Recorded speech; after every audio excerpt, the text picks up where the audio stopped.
Right, good morning everyone. Hopefully you can hear me. I'm going to run through the presentation now and talk you through the call.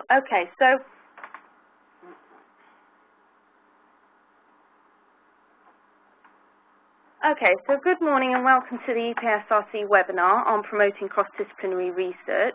As I previously said, everybody is muted at the moment, so nobody can hear each other, you can only hear me. And once we finish the presentation, we will unmute all participants so you can hear the Q&A.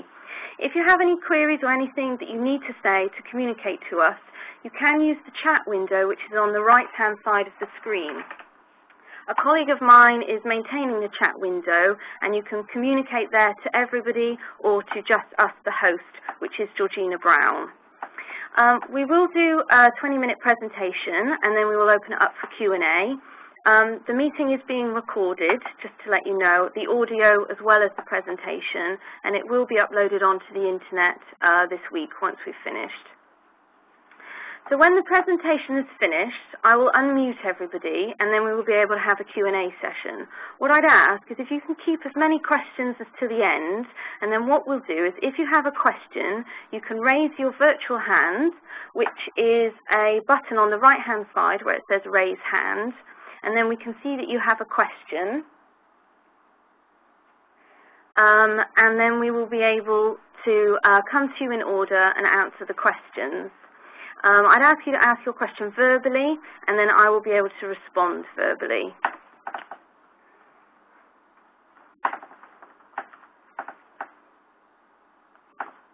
Okay, so I'm Samantha Marvin, and I'm a Cross-Disciplinary Interface Manager at EPSRC, and I'm leading this Promoting Cross-Disciplinary call. My colleague Kedar Panja is also in the room, and he is head of the Cross-Disciplinary Interfaces program, and he is the budget holder for this call. So I'm going to run through quickly what the Cross-Disciplinary Interfaces program is at EPSRC. I'll then run through the call and how to apply, and then I'll keep that as brief as possible so we have as much time for Q&A at the end. Okay, so in April 2008, EPSRC underwent a major restructuring exercise and the Cross-Disciplinary Interface program was formed. CDIP superseded the Life Science Interface program at EPSRC, which has been running for a number of years.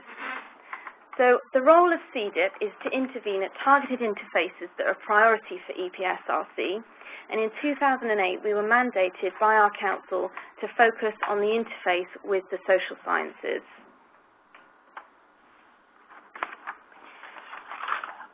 So there are 4 directorates at EPSRC. But the 2 main outward-facing directorates are the Business Innovation Directorate, which is on the left-hand side, and this is where the cross-council programs sit, such as Energy and Digital Economy. Then, as you can see on the slide, on the right-hand side is the Research-Based Directorate, which is where the Cross-Disciplinary Interface program sits, alongside other programs such as Mathematical Sciences, Physical Sciences, ICT, etc. And CDIP's role is to work with the other programs to embed cross-disciplinary research and to intervene at targeted interfaces at time-limited investments.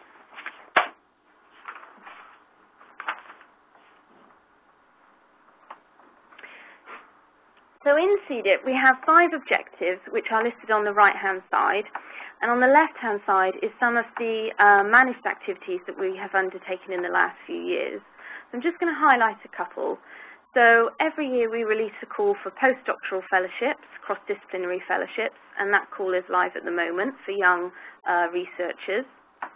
Then we also have run a Bridging the Gap scheme, which we've run for the last 4 years, which is an institutional award to promote culture change regarding cross-disciplinary research at the institution and providing funding to enable people-based activities such as workshops and seminars to alleviate the barriers to collaboration.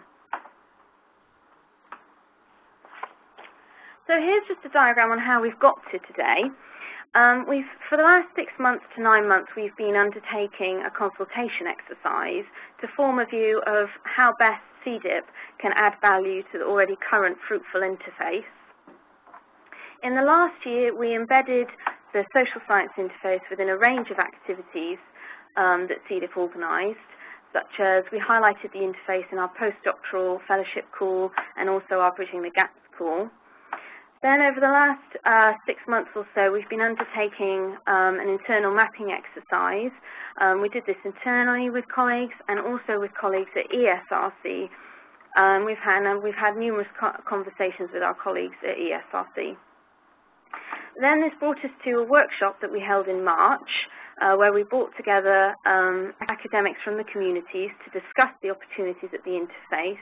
And then through further consultation, we then reached the 2 calls that we have released at this present time, which I'm going to talk you through.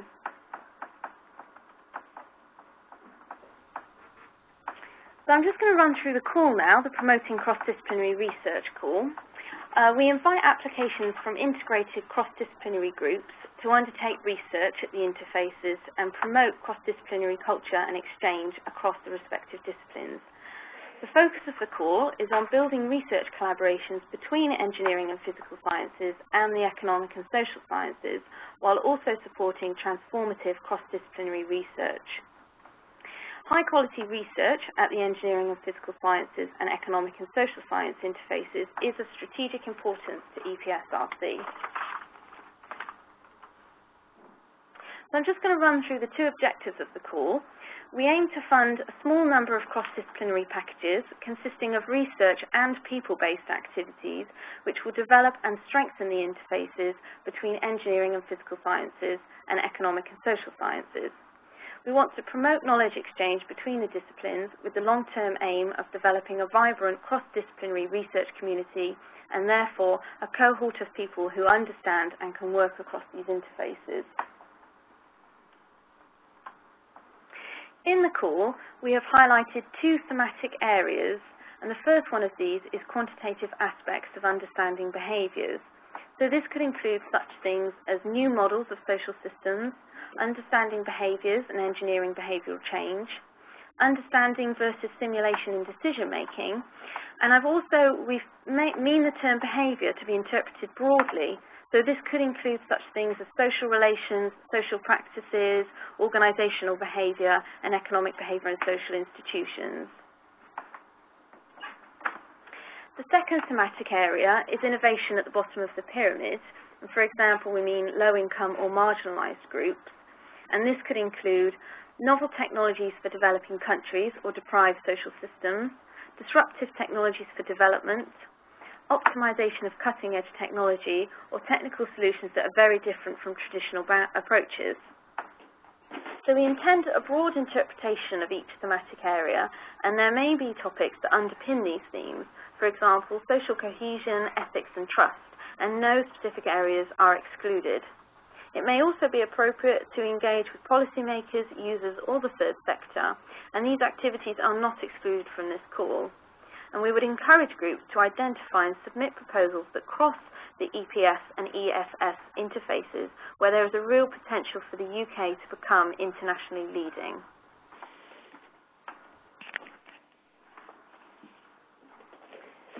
So although the proposals submitted to this call need to focus on a thematic area and have a research focus, this could be addressing novel EPS and ESS research challenges in that given thematic area. We hope that you would undertake potentially transformative, truly cross-disciplinary research and to provide researchers with the opportunity to explore new research questions across the disciplines. So in addition to this research focus, we also expect the proposals to have people-based activities. And here we are looking to support a suite of people-based activities to grow a multidisciplinary working environment, to initiate new long-term collaborations between researchers across the EPS and ESS remit by stimulating innovative approaches to collaboration between disciplines and to alleviate the barriers to collaboration. So they say a picture speaks 1,000 words. Well, this picture just describes what I've said on the previous page. This is how we envisage the proposals submitted to this call. So each proposal needs to be bounded by a thematic area, and they need to have two streams, a research-focused stream of activities, and this could be such things as people support or feasibility studies, but it also needs to have a people-based activity stream, and this could include such things as mobility, seminars, workshops, etc. So I think it's important to note that the diagram aims to demonstrate the ethos of the call and is not an exhaustive list. And it's for the team of investigators to determine the balance between the two streams and the most appropriate structure and mechanisms to meet the objectives. There's an arrow in between the two squares there, and that's to represent that we expect the streams to be interlinked and that some outputs from one may input into the other, and there's a continuous input and output throughout the proposal. We also want the proposals to be underpinned by networking activities, which I'm going to talk about on the next slide. So each proposal that's submitted to this call needs to ring-fence 5% of its funds to networking activities across the successfully funded bids. And that's because we want to build a community of knowledgeable cross-disciplinary researchers working across the interfaces who are advocates for the opportunities that exist.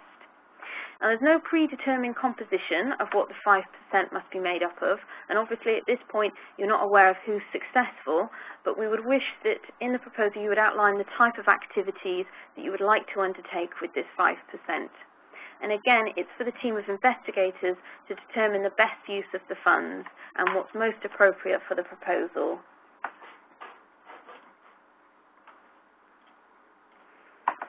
So, as I've previously said, all proposals must demonstrate a clear relevance to a thematic area, and proposals must articulate a coherent and ambitious vision for their project.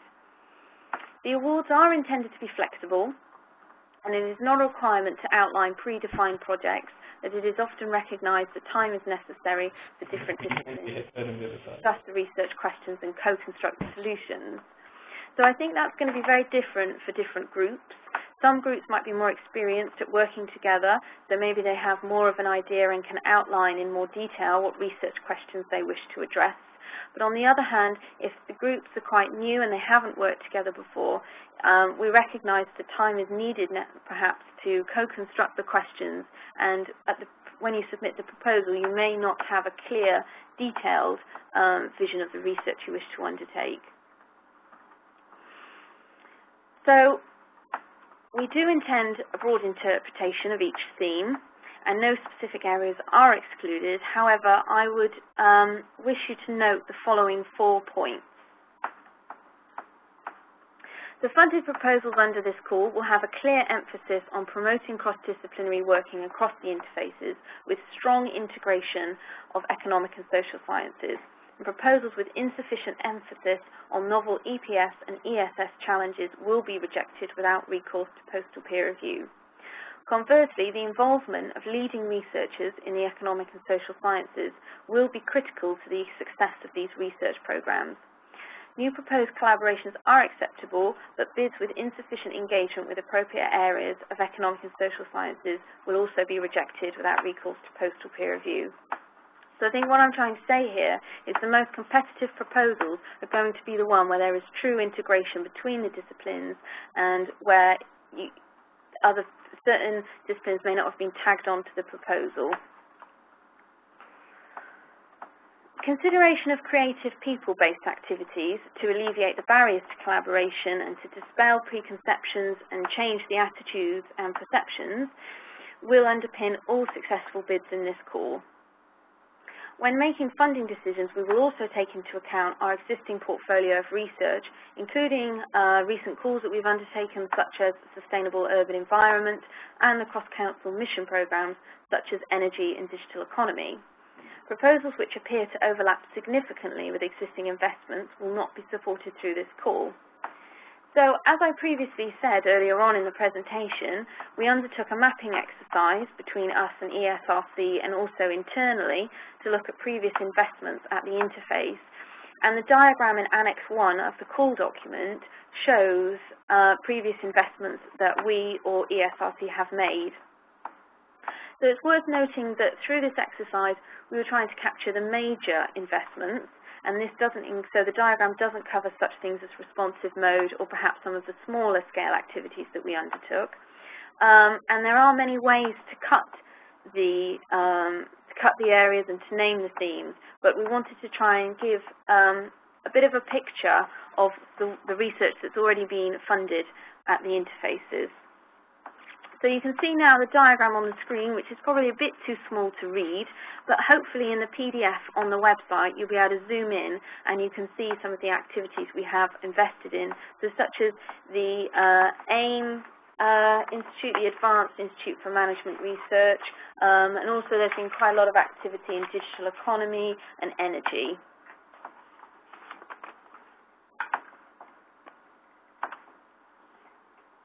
Okay, so I'm going to just talk now about how to apply to the call and some of the criteria and the processes that will take place. So all proposals should be submitted through the Joint Electronic System, JES, and all proposals should be costed under FEC.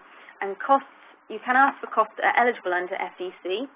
And if you're not sure of what these costs are, I'd request if you look at our funding guide, which is on our website, that gives more detail there about the eligibility of investigators and what can and can't be requested. We ask that only one JES form is submitted per proposal for this call. So if there is multi-institutional bids, we ask that there be a lead institution and the second institution would then be put on the proposal as co-Is, and only one JES form is submitted. As well as the JES form, you will need to submit the following documents: case for support, which is made up of a 2-page track record and a 6-page proposed research, which is outlining the activities that you wish to undertake, up to 2 pages of a pathways to impact, up to 2 pages justification of resources, and up to 2 pages of a work plan. Now, I haven't gone into more detail of these documents. There is more detail in the call document, as I wanted to give as much time as possible for questions and answers. But if you have any questions regarding the documentation or submitting, perhaps we can discuss those offline later. So the assessment criteria that will be used for this call will be as follows. We will ask the peer reviewers to look at the relevance to the objectives of the call, so in particular the research focus in the stated thematic area and the people-based activities that you are wishing to undertake. Reviewers will also be asked to look at the quality of research, the potential research impact, and the ability of the applicant team to deliver the research, as well as the resources and management. In addition to these criteria, the panel will also be considering how the proposals successfully meet the aims of the 2 streams, research-focused and people-based activities, and how the proposal looks to promote cross-disciplinary culture across the relevant disciplines. So standard EPSRC practices and procedures will be followed throughout these calls, and peer reviewers will be asked to use the standard EPSRC reviewer form, which is available on our website for you to look at. There's also a link to it at the bottom of the page on the call document, so you can see it in more detail. We will be working in partnership with ESRC throughout this call, particularly during the peer review stage, and to ensure that we have the right reviewers for the proposals. What is also different to our standard proposals is I've asked you to nominate 5 reviewers, and this is because we note that kind of reviewing these proposals can be harder than other other research areas, so this will help us to make sure that we have the right reviewers on your proposal. And I would ask you to suggest people who are experts in the field and or able to judge the value of the research to the people who might use the results. Please do not suggest reviewers who you have a close working relationship to, and please do not approach the nominated reviewers beforehand. The proposals will go out to reviewers from the EPS disciplines and also ESS disciplines, and the peer review panel will consist of cross-disciplinary researchers and will include experts from both disciplines. So I've just highlighted some of the key dates here and the process that's going to take place. So we released the call in July. Then the next date after today's webinar that's important to remember is the deadline to submit your intent to submit form, which is on the website. And I'll talk a bit more about that on the next slide. But the deadline for that is the 10th of September at 12 o'clock. Then the deadline for full proposals is 4 p.m. on the 12th of October. And then postal peer review will take place between October and November.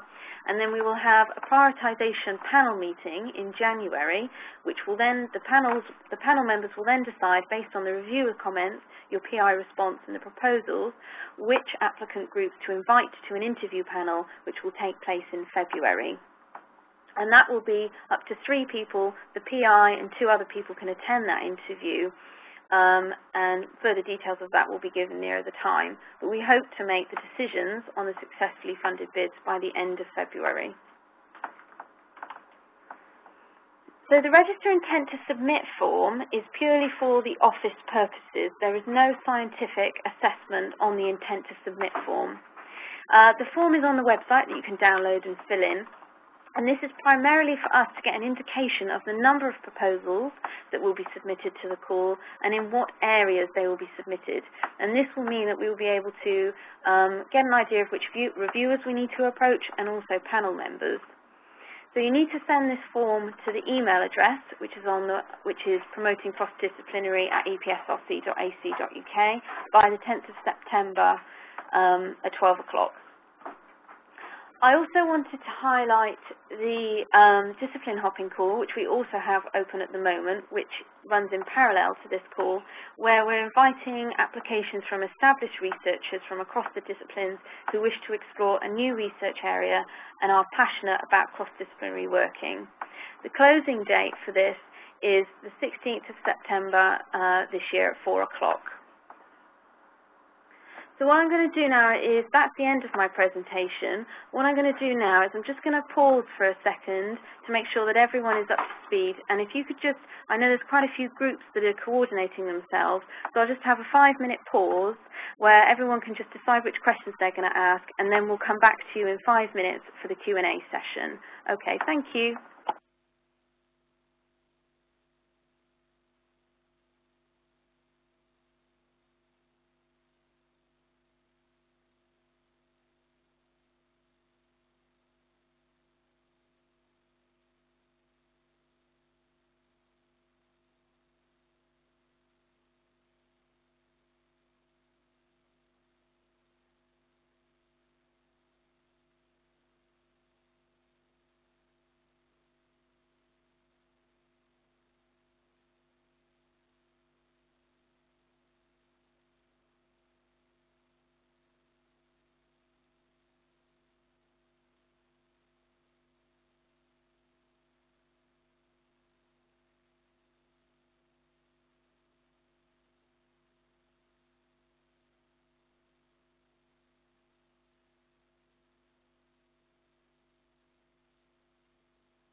I'm not getting any sound.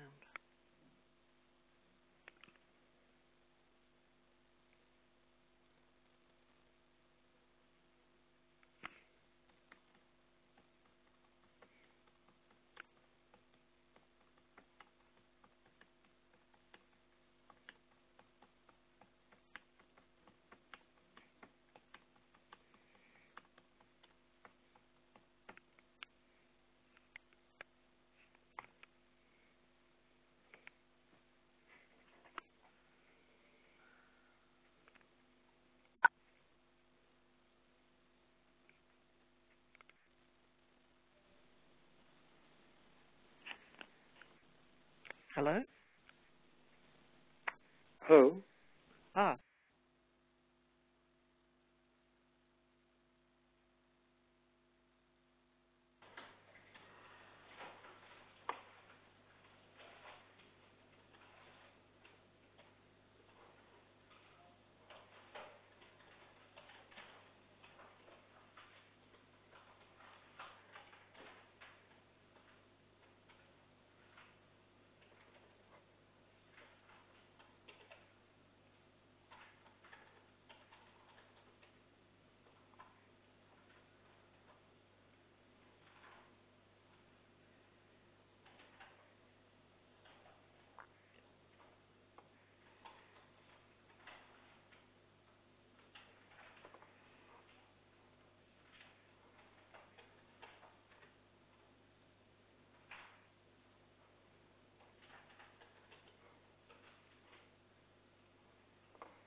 Hello everyone, this is EPSRC.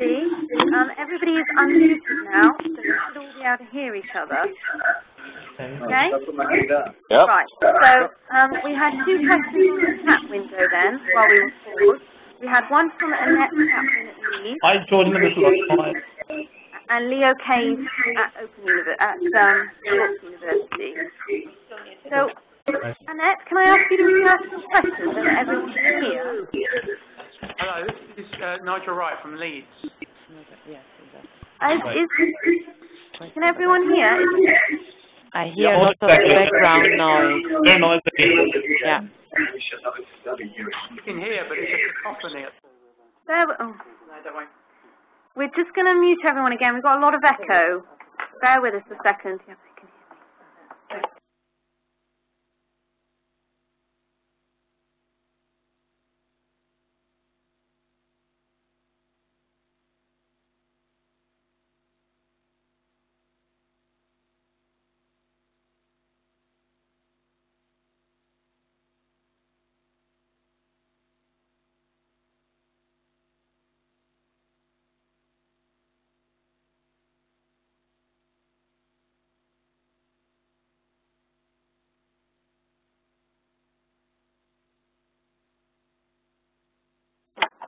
Hi everyone. Right, we're just trying to sort out all the technical details. It seems like we've got really bad feedback on the line. So what we're going to do is, if you have a question, if you can raise your virtual hand on the button on the right, then what we'll do is we'll unmute people individually so they can ask their question and I can respond, and then that will therefore hopefully mean that the line is a bit better quality and you'll be able to hear better, because we had awful feedback then. So I think I hope that's okay with everyone. Yep. Yep. Okay? Right. So we'll mute everyone again now, okay? So bear with us. Okay, so I think Annette Kaplan from Leeds asked a question on the chat window while we were paused. So what I'll do now is I'll unmute Annette, which is Tracy on the chat window. Oh, right, okay. Amit, do you have a question? Oh, yes. The question is it a requirement that more than one institutions have to submit the proposal, or can it be submitted from a single institution? Okay. It can be submitted from a single institution or a joint institution. We haven't been prescriptive in that. All we would encourage is we always encourage best with best. And sometimes the best researcher in another discipline isn't always down the corridor. But if the skills and expertise are within one institution, then that's fine. You can submit a single institutional bid. Right, thanks. Okay. Thank you. Thank you. Okay, the next person we're going to go to now is Leo. We'll go to Leo. Hi, Leo. Would you like to ask your question again? Sure, yeah.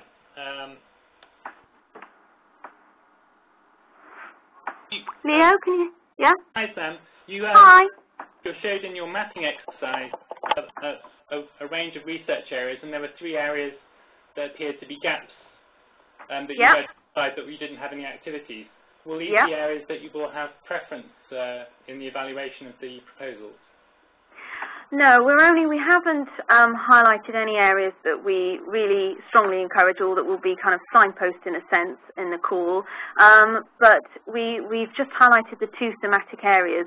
So I think the most competitive proposals for the call will be the ones that really think about promoting cross-disciplinary research and really think about bridging that gap between engineering and physical sciences and the social sciences. And as long as it meets the 2 thematic areas that we've highlighted, that's the requirements for the call. Okay. Can I have a follow-up question?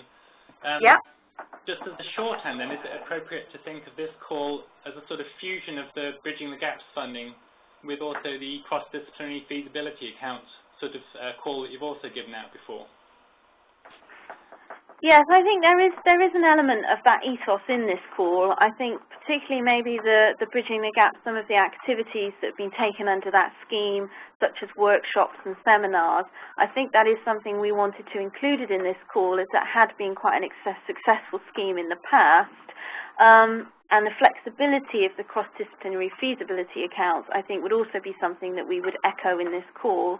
So yes, in a sense, but it is slightly different.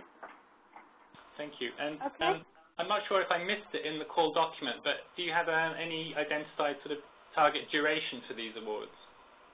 No, we haven't. We've left it for the groups to interpret what's most appropriate, and I think again it's going to depend on the groups that apply. Some groups may be more have more experience working together, so may be ready to undertake the research activities quicker, whereas some groups that haven't worked together closely in the past may want a year to, you know, work together, get together, construct the questions, and then start the research. So I think it's going to be very different for each group, but it's whatever's appropriate. I mean, we've set aside $6 million for the call, and we hope to fund about 4 proposals. So around $1.5 million is what we're looking at. Thanks a lot, Sam. Thank you, Leo. Okay, we're going to go to Tracy. Who are we going to go to now? Leeds University. Okay, we're going to go to Leeds now.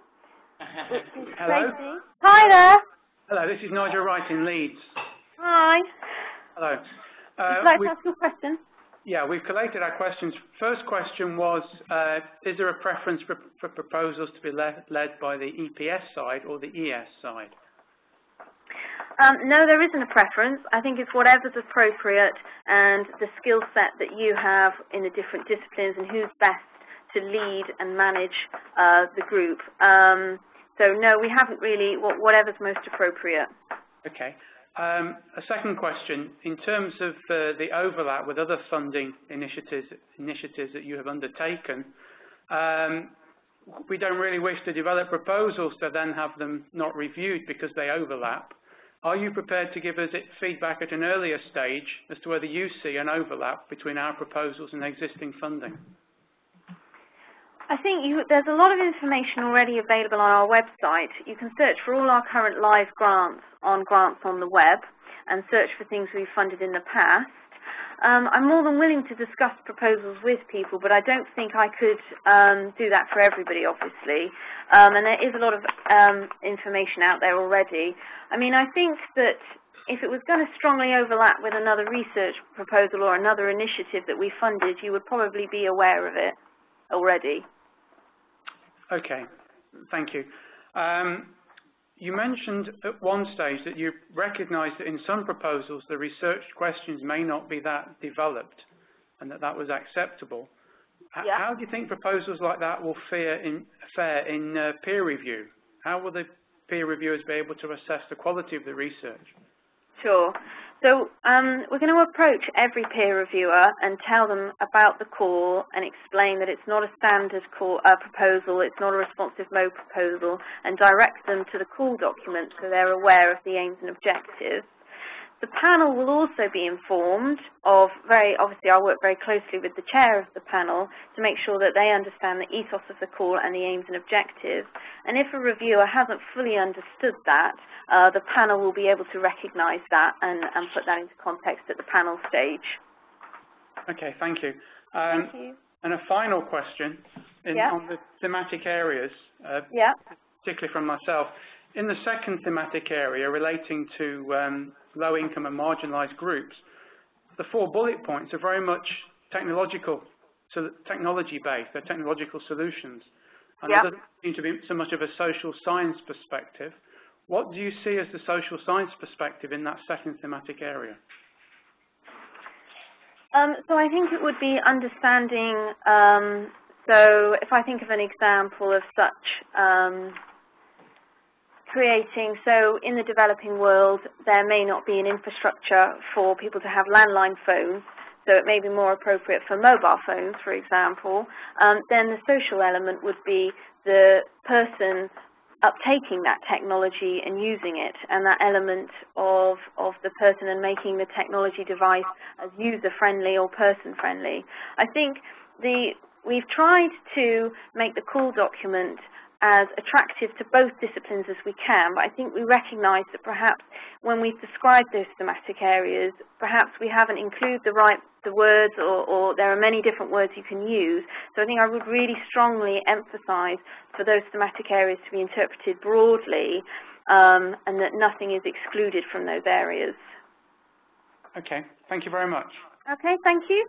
Right, the next person we're going to now is Simon Gray at Bristol. Okay, Simon, we've unmuted you. What's your question? Hi Sam, can you hear me? Yes, I can hear you. Is it okay to ask a couple of questions again? Yeah, that's fine. But with regard to overlap with existing themes, can you clarify that what you're talking about is overlap with existing awards, not overlap with the scope of previous calls? Does the question make sense? Yes, it does. Yes, I'm just thinking of my reply. It relates to currently funded work. Now, that's what we mean. Okay. The currently funded portfolio. These ones, next slide. So did you get that, Simon? Yes, I did. Thank you for that. Excellent. Second question, would you be able to comment on whether social medicine is sufficiently far within the remit to potentially fit this call, please? Could you explain that a bit further, please? Can I hand over to one of my colleagues to do Yes, that? sure. And social medicine is basically the same as epidemiology, and it includes people with scientific medical training and people interested in social science questions. So we're just interested in whether that is classed as social science or is there... Okay. I think it would be classed as social science, but from what you've said, I'm not sure it would class as engineering and physical science. I think that may fall outside of our remit, possibly, and may fall into MRC's remit. But by all means, I can discuss that offline, and we can have a discussion about whether that fits. And you can always send me an outline or something. We can do that offline. Okay. Thank you very much for that. Well, one final question is, if I understand correctly, EPSRC recently introduced into responsive mode the facility where you could name a co-investigator from overseas, but they couldn't claim any time. Is there any scope for doing that in this call? No, unfortunately not. We don't have, EPSRC are piloting that at the moment, but that's not something that we've introduced yet. So unfortunately, no, you won't be able to do that on these proposals. Okay? Thank you very much for that. Thank you very much, Simon. Okay. Okay, we're going to go to John Polak now at Imperial. Okay, John, would you like to ask your question? Thank you. 3 questions from myself and my colleagues here. First, all of them are actually concerned with the use of words. The first word is transformative. What exactly do you mean by transformative? Who is being transformed in what way? And I have a specific instance of that ambiguity, which is, suppose that there is an existing strong collaboration between an engineering group and a social science and economics group. Would further work building on that collaboration be seen as transformative, or since there is a collaboration, would it be seen as not transformative? Okay. So I think, to take your first question about transformative, and then I'll answer about the existing group and collaboration. So I think there's 2 elements of transformative in this call. There's a transformative element on the research, and that we are looking to do some exciting new research at the interfaces that hasn't been undertaken before. And then I think there's also, we're looking at a transformative effect on the interfaces. So it really is promoting working across the interfaces and the opportunities that exist there, and getting more researchers experienced at working across them and experienced at the other discipline. With regard to existing collaborations, I think that, no, that's fine, they'd still be eligible for the call, but I think that you would need to think about how you're going to push beyond what you're currently doing at the moment to make it new, and to maybe that's to bring in some other people, to broaden it out. Maybe it's the people-based activities, it's to engage with other people at the university who maybe aren't engaged in your group, and then how would that then bring about new research questions. And I think it's then making that next step that's new. Okay, thank you. Second question is, again, on words. In the first thematic area, you highlight in one of your bullet points understanding versus simulation of behavior, which is not particularly clear what the distinction is that you are getting at there. I wonder if you could elaborate a little. Yeah, sure. So I think there are many kind of research areas or questions that would look at trying to understand people and why they behave in the way they do, and whatever reason that is, whether that's transport or, you know. But then there's also an element of why they make that decision. So why do they make the decision to catch the bus rather than drive, and what makes them to do that, and then how perhaps could you engineer behaviour change from that. So there's an element of understanding what people do, but then also how they make their decisions, and then possibly using that in a research question or applied area. Still very unclear. If we move on to the third question, this relates to the label on the second thematic area, innovation at the bottom of the pyramid. Mm-hmm. I'm struggling somewhat to put a meaning to that. What I observe in the examples that you give is the pyramid is some sort of concept of a social pyramid, and those at the bottom are those that are on low incomes or marginalized. Is that the only definition of pyramid that is relevant here, or is there some other definition of pyramid which is also in scope here? For example, you talk about innovation. You could think about the different sorts of organizations that are involved in innovation. Some of them are big, some of them are small. Is that a pyramid that you're interested in as well, or is it just the social pyramid? I think the language is exceedingly unclear. Okay. So I do mean by the social pyramid there, so marginalized group or developing world or low income groups. So I do mean the social bottom of the pyramid. Right. Okay. Thank you. Okay. Thank you. Right. We're going to now. Okay. We're going to go to Emmanuel now. No. Okay. Joe Sharp, I think. Joe, Glasgow? Hi, yes, we've got a couple of questions. First of all, can you provide some guidance on the ratio of spend in the UK to elsewhere? I'm thinking of the bottom of the pyramid theme, where we would have research based in Africa. I'm not quite sure in what way. What spend? At EPSRC? Yes, in terms of the grant money, because oh, right, okay. It's a little bit unclear in terms of developing capacity in the UK, but the theme would be based in terms of the bottom of the pyramid in the global south. So it's the extent to which the investment is in UK researchers and infrastructure versus, let's say, an African country. Okay. So standard FEC and EPSRC rules would apply in funding researchers. So we can only fund academic researchers in the UK. Regarding abroad, we can't fund academics abroad, but we could do things such as visiting researchers or overseas travel grants. But regarding the split of where the emphasis is, I think we always do look to invest in UK research people and academics.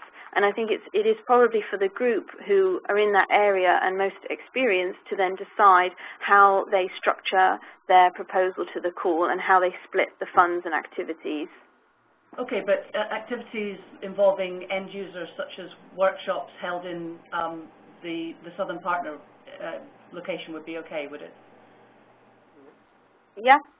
Okay. Yeah, so I think the general answer to your question is that the balance of spend, as you put it, will be down to the type of project that you're undertaking. So if you were to undertake a project in Africa, then, and as part of that you were to say, I don't know, for example, in the last year of that project you needed to conduct many more trips and workshops in a country in Africa, that would be appropriate. But you know, each case is going to be different.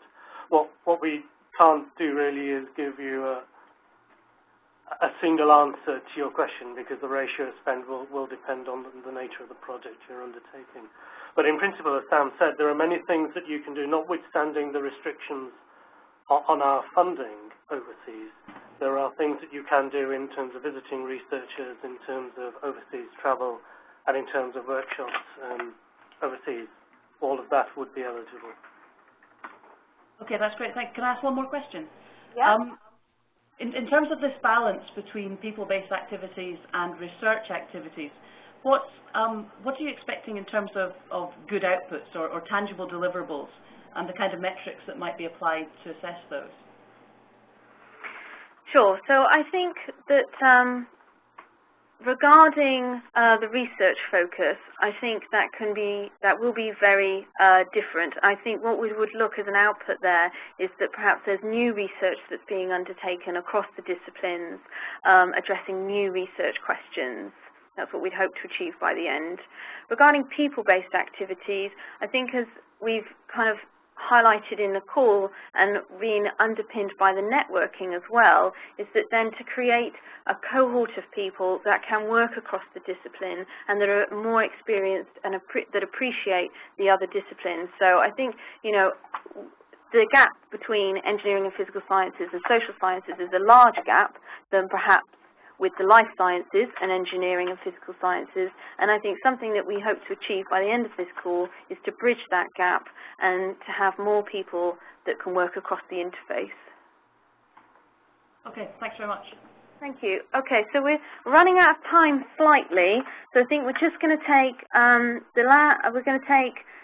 a couple more questions. I'm going to come to Bruce Edmonds. Peter Hello, right? Yeah, I'll come to you in a sec, Bruce. And then I'll ask, I think we've got a question from Peter Robinson at Cambridge and Dawn Scott at Exeter. So we'll answer those three questions, and I think we'll have to draw the meeting to a close then. But I will be around for further questions if you want to ask me them over the phone later on. Okay, so Bruce, do you want to ask your question? Firstly, just to confirm that applying for, say, 5-year projects that are 5 years long is fine. Yes, I think that's fine if you can fully justify and explain the activities. Yep. And secondly, there's some confusion in my mind between bridging between already funded activities, which is one of the phrases that you mentioned, and not overlapping with previous funded activities. Is it the case that you can't overlap with a previous activity in terms of research, but some of your people-based activities could be bridging between existing funded areas?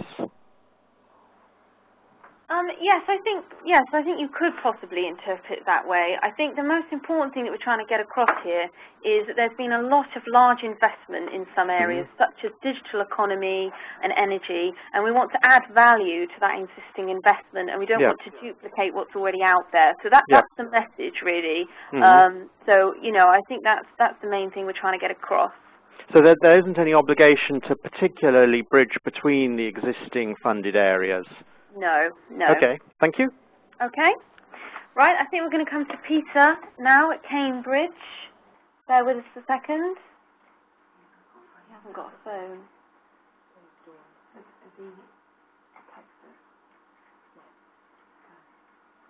Okay. Peter, we haven't got a phone next to your name, so if you want to write your question in the chat window, then we can answer it that way. In the meantime, I'll come to Dawn Scott. Okay, Dawn, would you like to ask your question? Yeah, hi there. Just wondering whether you anticipated a limited number of bids coming in per institution. Yes, so we haven't put an institutional quota on this call, but we would encourage, because it is a large investment, we would encourage universities to be coordinated in their submissions and to think about submitting the best proposals to the call, because obviously the panel will see everything, and I think the most competitive will always be successful at the panel. Okay. And another question. In relation to sort of the people-based activities part of the bid, is this very much about engaging with academics and researchers rather than the general public, or is it a bit of both? Primarily, yes, although we wouldn't exclude activities with the general public, and I think there may be some areas that you really would want to engage with the public or need to. So I think we wouldn't exclude those, but primarily we are looking at the academic people-based angle. Okay, that's fine, thank you. Okay, thank you. Right, have we got right? Peter wrote his question in the chat window, which is, does it include applied physiology and psychology, and experimental psychology? Yes, it would. I think the remit is things that would be included in ESRC's remit and our remit would be appropriate for the call. Okay, and I've just been told we've got another question in the chat window. What is it, what? What is your definition of social science? Okay, and we've got another question in the chat window. What is our definition of social sciences?